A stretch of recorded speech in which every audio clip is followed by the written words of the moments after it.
Hello my dear friends. So welcome back to the YouTube channel Gyan यात्रा।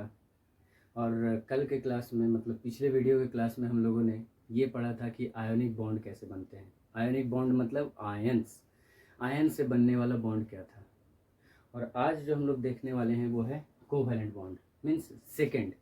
मैं उसी video को आगे कंक्लूड करते हुए बोलूँगा कि ये जो है ये सेकेंड वीडियो है आपके कोवैलेंट बॉन्ड के लिए, मीन्स सॉरी केमिकल बॉन्ड्स के लिए। कि केमिकल बॉन्ड बनाने के लिए जो सेकंड वीडियो हमारा आएगा वो है कोवैलेंट का। पहला हमारा था आयोनिक बॉन्ड पर, अगर आपने नहीं देखा है तो पिछले वीडियो में जाकर देखिएगा आयोनिक बॉन्ड। लेकिन आज है हमारा कोवैलेंट। एक्चुअली में कोवैलेंट का मतलब क्या हुआ? कोवैलेंट मीन्स को मीन्स साथी। तो एक से दूसरे साथी के साथ, एक और दो मतलब कोई ऐसा एटम जो दो के साथ मिला हो, दो सिमिलर एटम के साथ में मिला हो, सिमिलर एटम्स या फिर डिसिमिलर एटम, लेकिन दोनों का नेचर सेम होना चाहिए। अब नेचर सेम होना चाहिए इसका मतलब क्या है? तो कोवैलेंट बनाने के लिए दोस्तों जो एटम्स हम लोग लेंगे वो नॉन मेटालिक होने चाहिए। That's atom should be non metallic. Non metallic मतलब ये हम लोगों ने पहले से ही पढ़ रखा है, एलिमेंट्स, नॉन मेटल्स, मेटल्स, है ना। तो उसमें हम लोगों ने देखा था कि नॉन मेटालिक्स उसको कहते हैं, नॉन मेटल उसको कहते हैं जिसके लास्ट सेल में 4, 5, 6, 7 या फिर 8 एलिमेंट्स होते हैं, सॉरी इलेक्ट्रॉन्स होते हैं। जिस एटम्स के लास्ट सेल में 4, 5, 6, 7, 8 इलेक्ट्रॉन्स होंगे वही हमारा क्या कहलाएगा? वही हमारा नॉन मेटल्स कहलाएंगे। और वैसे एटम्स को हम लोग नॉन मेटालिक एटम कहते हैं। तो कोवैलेंट फॉर्म करने के लिए एटम्स जो होंगे वो नॉन मेटालिक्स होने चाहिए। ये सबसे पहला प्रॉपर्टी होता है।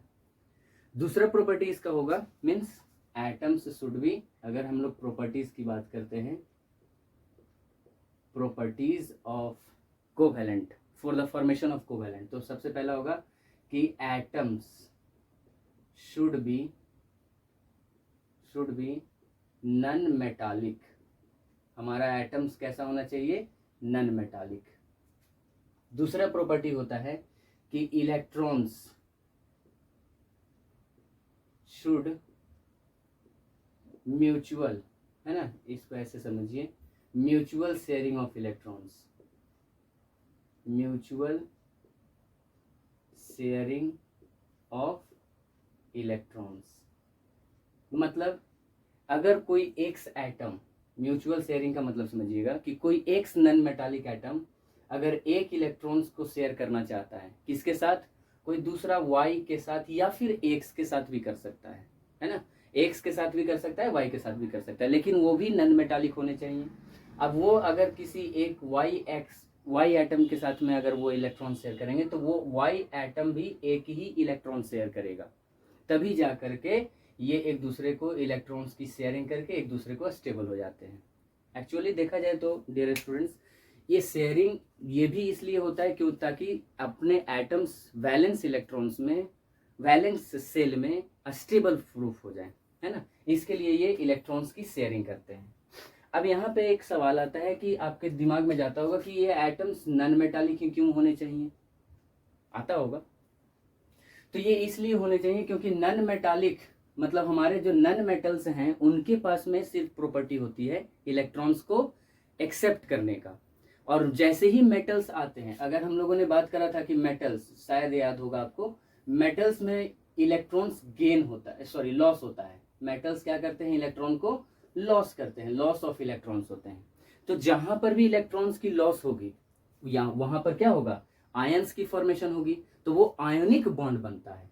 अगर आपको शेयरिंग ऑफ इलेक्ट्रॉन्स करने हैं मतलब कोवैलेंट बॉन्ड बनाना है तो वहां पर इलेक्ट्रॉन्स को एक्सेप्टर्स लेने होंगे, मतलब एक्सेप्टर्स होने होंगे, इलेक्ट्रॉन्स एक्सेप्ट करने वाले एटम्स होने होंगे। इसीलिए एटम्स को नॉन मेटालिक बोला गया है। और म्यूचुअल शेयरिंग होती है। सबसे बड़ी बात है कि इसमें म्यूचुअल शेयरिंग होती है। म्यूचुअल शेयरिंग का मतलब एक, अगर कोई एक इलेक्ट्रॉन्स दे रहा है दूसरे को, मैं अगर एक एटम हूँ, नॉन मेटालिक एटम हूँ, दूसरे नॉन मेटालिक एटम्स को मैं शेयर करना चाहता हूँ, तो मैं अगर एक इलेक्ट्रॉन्स किसी के साथ शेयर करूंगा तो वो भी एक इलेक्ट्रॉन्स मेरे साथ शेयर करेगा। ये म्यूचुअल शेयरिंग की बात होती है। तो मैंने यहाँ एक्स वाई लिया है, ये लाइक और या फिर अनलाइक एटम्स भी होते हैं, जैसे एक्स और एक्स का भी शेयरिंग हो सकता है। ठीक है, तो ये है कोवैलेंट का मेन कॉन्सेप्ट। अब कोवैलेंट्स को हम लोग थोड़ा सा एग्जांपल्स के तौर पे समझें। एग्जांपल्स क्या क्या है कोवैलेंट का? तो और आगे देखें तो देखिए एग्जाम्पल्स अगर लें तो हाइड्रोजन, एक हाइड्रोजन की एटॉमिक नंबर देखी जाए तो 1 होती है। हाइड्रोजन एटॉमिक नंबर 1, मतलब इसके पास में इलेक्ट्रॉन भी 1 होगा और ये एक इलेक्ट्रॉन्स लेकर के आगे बढ़ता रहता है। तो अगर एक हाइड्रोजन यहाँ है, इसके पास में एक इलेक्ट्रॉन है, दूसरा हाइड्रोजन आया, इसके पास में भी एक इलेक्ट्रॉन है। ये मैंने क्रॉस और डॉट इसलिए दिखलाया ताकि आप आसानी से डिटेक्ट कर सके ये इलेक्ट्रॉन्स हैं अलग अलग हाइड्रोजन के अलग अलग तरीके का। तो ये हाइड्रोजन ने दूसरे हाइड्रोजन का एक इलेक्ट्रॉन लिया और पहले ने इसने भी 2 इलेक्ट्रॉन्स लिए। अब इस तरीके से देखिए तो इस हाइड्रोजन एटम्स के भी ड्यूप्लेट रूल कंप्लीट हो रहे हैं और इस हाइड्रोजन का भी ड्यूप्लेट रूल कंप्लीट हो रहा है। ड्यूप्लेट रूल और ऑक्टेट रूल क्या है तो ये भी पिछले वीडियो में बताया गया था, उस पर भी जाके आप चेक कर सकते हैं। तो ड्यूप्लेट रूल का मतलब होता है कि जब ये शेयरिंग ऑफ इलेक्ट्रॉन्स करके, मतलब इलेक्ट्रॉन्स को शेयर करके 2-2 इलेक्ट्रॉन्स कंप्लीट करके भी अगर ये अपने आप को स्टेबल कर लेते हैं कोई एटम्स, तो उसको हम लोग ड्यूप्लेट रूल कहते हैं। और इस ड्यूप्लेट रूल में 2 ही एटम्स आते हैं, हाइड्रोजन और हीलियम। 2 एटम्स आते हैं आपके, हाइड्रोजन एंड हीलियम। तो इस तरीके से देखा जाए तो हाइड्रोजन और हीलियम अपना ड्यूप्लेट रूल कंप्लीट करता है और उसके साथ ही ये स्टेबिलिटी को भी प्रूफ कर जाता है। तो ये हाइड्रोजन के केस में हाइड्रोजन ने कितना इलेक्ट्रॉन्स की शेयरिंग करी? 1 इलेक्ट्रॉन्स की शेयरिंग करी। तो 1 इलेक्ट्रॉन्स की शेयरिंग का मतलब एक बॉन्ड पेयर, इसको क्या कहते हैं? इसको कहते हैं बॉन्ड पेयर। अगर 1 इलेक्ट्रॉन्स की शेयरिंग होगी, एक इलेक्ट्रॉन्स की शेयरिंग होगी तो 1 पेयर। 2-2 इलेक्ट्रॉन्स की शेयरिंग होगी तो डबल बॉन्ड पेयर होता है। और अगर 3-3 इलेक्ट्रॉन्स की शेयरिंग होगी तो ट्रिपल बॉन्ड पेयर होते हैं। मीन्स इस तरीके से देखा जाए तो कोवैलेंट जो हैं, कोवैलेंट 3 प्रकार के होते हैं। सिंगल कोवैलेंट बॉन्ड, ये हो गया सिंगल कोवैलेंट बॉन्ड, सिंगल, ये हो गया डबल कोवैलेंट बॉन्ड और ये हो गया ट्रिपल कोवैलेंट बॉन्ड। तो single, double and triple, single, double and triple, ये 3 तरीके के कोवैलेंट बॉन्ड आते हैं।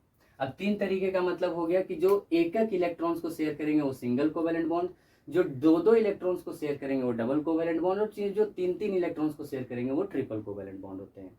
अब देखिए जी, ये जो हाइड्रोजन है ना, ये हाइड्रोजन किसका एग्जांपल हो गया? हाइड्रोजन हो गया हमारा single covalent bond. Double covalent bond में अगर बात करी जाएगी तो ऑक्सीजन, एक ऑक्सीजन में 8 इलेक्ट्रॉन्स, टोटल 8 इलेक्ट्रॉन्स होते हैं। और अगर इसकी इलेक्ट्रॉनिक कन्फिग्रेशन करी जाएगी तो 2 and 6। तो लास्ट में इलेक्ट्रॉन देखा जाए तो कितने हैं? वैलेंस इलेक्ट्रॉन्स कितने हैं? 6। मतलब ऑक्सीजन अपने 6 इलेक्ट्रॉन्स के साथ जाता है। तो ये ऐसा होगा 2, 2, 4 और 2, 6। इस ऑक्सीजन को ऑक्टेट कंप्लीट करने के लिए कितना, मैक्सिमम कितने इलेक्ट्रॉन्स चाहिए? तो 2 इलेक्ट्रॉन्स, ताकि 6 है और प्लस 2 हो जाए। तो ये दूसरे ऑक्सीजन के साथ भी कंबाइंड होगा, 2, 4 एंड 6। इसको आप क्रॉस से दिखला दीजिए ताकि थोड़ा सा डिफरेंशियस नजर आए। 2, 2, 4 और 2, 6। अब ये ऑक्सीजन एक दूसरे की इलेक्ट्रॉन्स को शेयरिंग करते हैं और जैसे इसने ऑक्सीजन, 2 ऑक्सीजन एटम्स ने अपने अपने इलेक्ट्रॉन्स को शेयर करा एक दूसरे के साथ, तो देखिए इस ऑक्सीजन के भी 8 इलेक्ट्रॉन्स हो गए। अब 8 होने के बाद में ये क्या हो गया? ऑक्टेट रूल कंप्लीट करा। तो इस तरीके से देखा जाए तो ये दोनों ही एटम्स अपने आप ही स्टेबल हो जाते हैं। कैसे? तो ये दोनों ही लाइक हैं, ये दोनों ही ऑक्सीजन ऑक्सीजन है, और चूंकि ऑक्सीजन ऑक्सीजन है इसीलिए इसने ऑक्सीजन के साथ ही दूसरे अपने ही एटम्स के साथ में शेयरिंग करके डबल कोवैलेंट बॉन्ड बनाया। ट्रिपल कोवैलेंट बॉन्ड की बात करें तो नाइट्रोजन, नाइट्रोजन एटॉमिक नंबर 7, इसका इलेक्ट्रॉनिक कन्फिग्रेशन करा जाए तो 2 and 5। तो इस 5 लास्ट इलेक्ट्रॉन्स के साथ जाता है। अब नाइट्रोजन 5 इलेक्ट्रॉन्स है, मतलब इसको कितने चाहिए? 3 इलेक्ट्रॉन्स चाहिए ऑक्टेट रूल कंप्लीट करने के लिए। तो ये 3 इलेक्ट्रॉन्स को अपने सामने रखता है। दूसरे नाइट्रोजन है 1, 2 and 3, ये अपना 2 इलेक्ट्रॉन। तो इस तरीके से देखा जाए तो नाइट्रोजन ने अपना 3 इलेक्ट्रॉन्स को शेयर करके अपने आप को स्टेबिलिटी को प्रूव करा। 336 + 2 8, 336 + 2 8, दोनों नाइट्रोजन एटम्स एक दूसरे को कंबाइंड स्टेट्स में, मीन्स शेयरिंग इलेक्ट्रॉन्स करके एक दूसरे को स्टेबल करते हैं। तो यहाँ देखा जाए हाइड्रोजन जो कि सिंगल कोवैलेंट बॉन्ड का एक एग्जांपल हो जाएगा, ऑक्सीजन डबल कोवैलेंट बॉन्ड का एग्जांपल हो जाएगा, और नाइट्रोजन ट्रिपल कोवैलेंट बॉन्ड का एग्जांपल हो जाएगा। नाइट्रोजन और नाइट्रोजन एक दूसरे को 3 इलेक्ट्रॉन्स को शेयरिंग करके और अपने आप को स्टेबिलिटी प्रूफ करते हैं। तो ये कुछ एग्जांपल्स हैं सिंगल, डबल और ट्रिपल। ये तो एग्जांपल हो गए आपके लाइक सेल्स का मतलब हाइड्रोजन ने हाइड्रोजन के साथ ही शेयरिंग करा, ना ऑक्सीजन ने ऑक्सीजन के साथ ही शेयरिंग करा, नाइट्रोजन ने नाइट्रोजन के साथ शेयरिंग करा। लेकिन कुछ ऐसे भी हमारे कोवेलेंट कंपाउंड्स होते हैं। कोवेलेंट कंपाउंड्स मतलब जो एक ऐसा कंपाउंड जो कोवेलेंटली एक दूसरे से बॉन्ड बनाता हो, उसको हम लोग कोवेलेंट कंपाउंड कहते हैं। अब जो भी कोवेलेंट कंपाउंड होगा, कोवेलेंट कंपाउंड कौन होगा? जो कोवेलेंटली एक दूसरे से बॉन्ड किया हो। तो जो भी कोवेलेंट कंपाउंड, जैसे और भी बहुत सारे कोवेलेंट कंपाउंड आते हैं, एक सिंपल सा उदाहरण एक और है HCl। इसमें देखा जाए डियर स्टूडेंट्स तो हाइड्रोजन और क्लोरीन ये दो अलग अलग एटम्स हैं। अब ये दो अलग अलग एटम्स हैं तो इसमें भी क्या होंगे, इसमें भी कोवेलेंट तो है लेकिन इसमें कुछ अलग तरीके का कोवेलेंट होता है। अब अलग तरीके का क्या है तो उसको हम लोग अगले क्लासेस में देखेंगे, अगले वीडियोस में मैं बनाऊंगा उसको। तो उसमें बात होगी पोलर और नॉन पोलर की। पोलर कोवेलेंट बॉन्ड क्या है, नॉन पोलर कोवेलेंट बॉन्ड क्या है, वो अगले वीडियो में हम लोग देखेंगे। उसके लिए एक स्पेशल क्लास में चलाऊंगा, तो उसमें हम लोग पोलर कोवेलेंट बॉन्ड और नॉन पोलर कोवेलेंट बॉन्ड को समझेंगे, बहुत अच्छे से समझेंगे डिटेल में। अभी इनके कुछ कोवेलेंट कंपाउंड्स के प्रॉपर्टीज होते हैं। क्या है प्रॉपर्टीज? तो देख डियर स्टूडेंट्स, कोवेलेंट बॉन्ड की कुछ अपनी खासियत होती है। क्या खासियत है इनके बारे में, कुछ नेचर है इनकी, प्रॉपर्टीज है जो देखेंगे। तो सबसे पहले देखा जाए तो कोवेलेंट बॉन्ड जो बनता है वो मॉलिक्यूल से बनता है। किससे बनता है? मॉलिक्यूल्स। हम लोगों ने बातें करी थी आयोनिक कंपाउंड्स के बारे में। आयोनिक कंपाउंड्स कैसा था? तो आयोनिक कंपाउंड्स आयन से बनते थे, लेकिन कोवेलेंट कंपाउंड जो होते हैं वो मॉलिक्यूल से बनता है। मॉलिक्यूल्स मतलब नो आयंस, इसमें आयंस की फॉर्मेशंस नहीं होती, ये आयंस नहीं रखता। अब चूंकि ये आयंस नहीं रखते हैं तो इनके पास में एक अपनी तरीके की एक इंटरमोलिकुलर फोर्स ऑफ अट्रैक्शन होती है। हम लोग बहुत पहले से बचपने से पढ़ते आ रहे हैं इंटरमोलिकुलर फोर्स ऑफ अट्रैक्शन। बचपने से का मतलब ये मत सोचिएगा कि 1-2 से इंटरमोलिकुलर फोर्स ऑफ अट्रैक्शन पढ़ रहे होंगे। हम लोग क्लास 6-7 से पढ़ते हैं इंटरमोलिकुलर फोर्स ऑफ अट्रैक्शन, मतलब दो एटम्स के बीच में एक अट्रैक्टिव फोर्स होती है। तो चूंकि ये कोवेलेंट बॉन्ड जो है वो मॉलिक्यूल से बनता है तो इसके बीच में एक वीकेस्ट फोर्स ऑफ अट्रैक्शन होता है जिसको हम लोग बोलते हैं वेंडर वाल फोर्स ऑफ अट्रैक्शन। वेंडर वाल फोर्स ऑफ अट्रैक्शन ये एक वीकेस्ट फोर्स ऑफ अट्रैक्शन है। वीकेस्ट फोर्स ऑफ अट्रैक्शन, ये एक वीकेस्ट फोर्स ऑफ अट्रैक्शन है। अब चूंकि ये वीकेस्ट फोर्स ऑफ अट्रैक्शन है तो इनके पास में क्या होगा, मेल्टिंग और बॉइलिंग पॉइंट इनकी कैसी होगी? इनकी मेल्टिंग और बॉइलिंग पॉइंट लो होगी, मतलब low melting and boiling point, इनके पास में लो मेल्टिंग और बॉइलिंग पॉइंट होती है। वेंडर वाल फोर्स ऑफ अट्रैक्शन मतलब इनका इलेक्ट्रिकली ये बैड कंडक्टर होते हैं, means it is a bad conductor of electricity.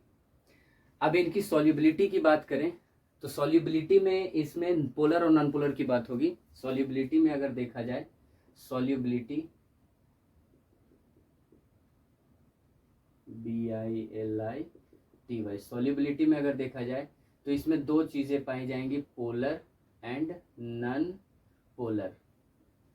इसको ऐसे थोड़ा समझिए, इसको आप दो हिस्सों में तोड़ दीजिए सॉल्युबिलिटी को, पोलर एंड नॉन पोलर।